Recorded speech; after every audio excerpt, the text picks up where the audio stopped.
I don't think in the end it's going to have an enormous impact, but it is an irritant and it isn't going away and it is distracting from other things. Let's start with the story which, despite Labour's sort of crossing its fingers and shutting its eyes and hoping, just hasn't gone away. The question's over Angela Rayner's 2 houses, or is it 1 house?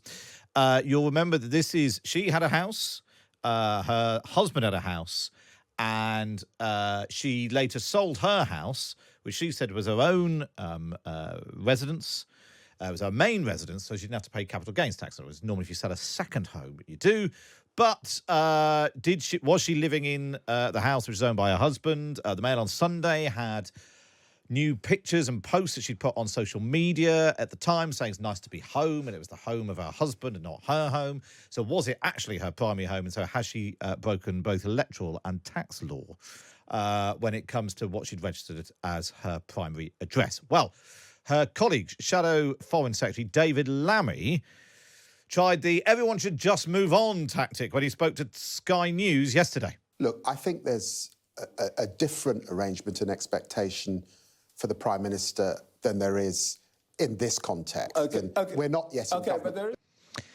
Trying to argue that actually it's different if you're the Prime Minister and everyone should just move on and sort of forget all about this. It's always one of those stories, I can't remember when this started now, 2-3 weeks ago, Rachel. How problematic is this for Angela Rayner, do you think?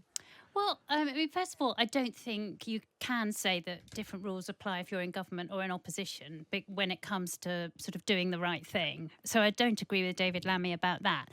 But I'm not sure that this story is going to be electorally significant, if you like, because 2 reasons, really. It's very complicated to understand. I mean, you just took quite a long time to explain it. And also, I'm not sure there's any corruption involved here or deliberate tax avoidance.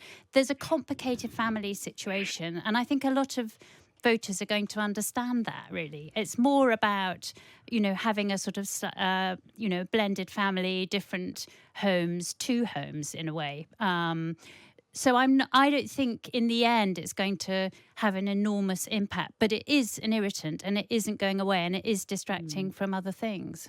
What do you think, Libby? Because I suppose there were 2 knock-on effects. One is Angela Rayner can't do anything in public, and she is one of their best communicators and reaches a particular part of the electorate, so that's problematic.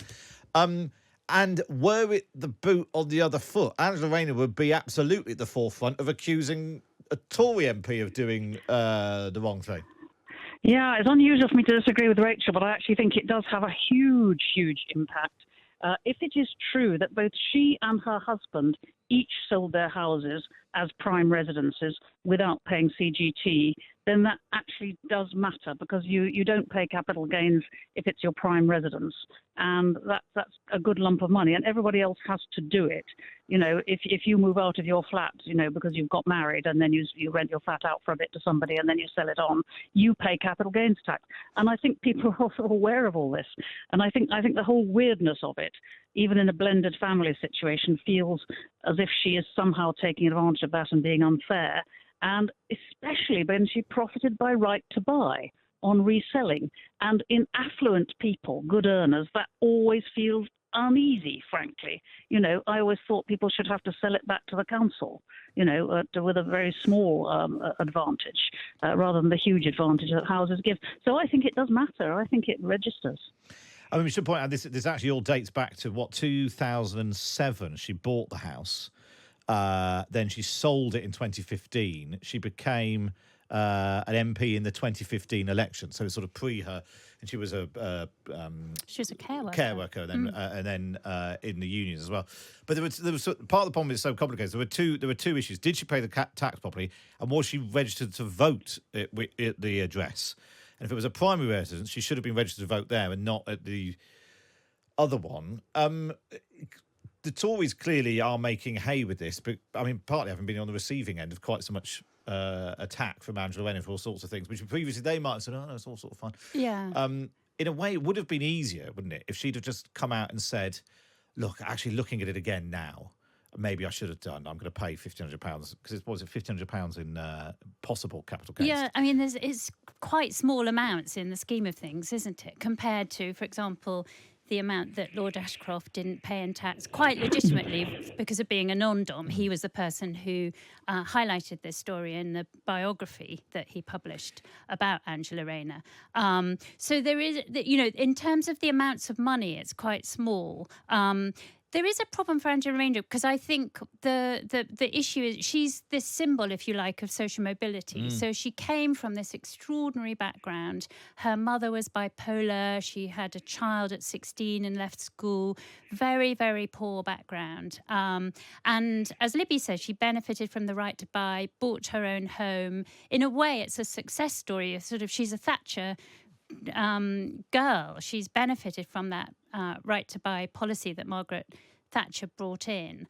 But I just don't think it's corruption. And I mean, I may be proven wrong, but I don't think she deliberately avoided this or even necessarily, we don't know exactly what happened, whether she did do something wrong. So it's at least ambiguous. It's a grey area at the moment from what we know currently. I mean, my reading of it, Libby, is that she thought that if they both own separate homes, they both called them, they both said, well, that's mine, that's yours. When I sell mine, that's it. And you say, without necessarily getting to the fact that as a married couple, you can only have one primary residence. So it's entirely possible, Libby. The explanation is that she did everything with good faith. There wasn't a deliberate attempt, but she may have actually broken the rules.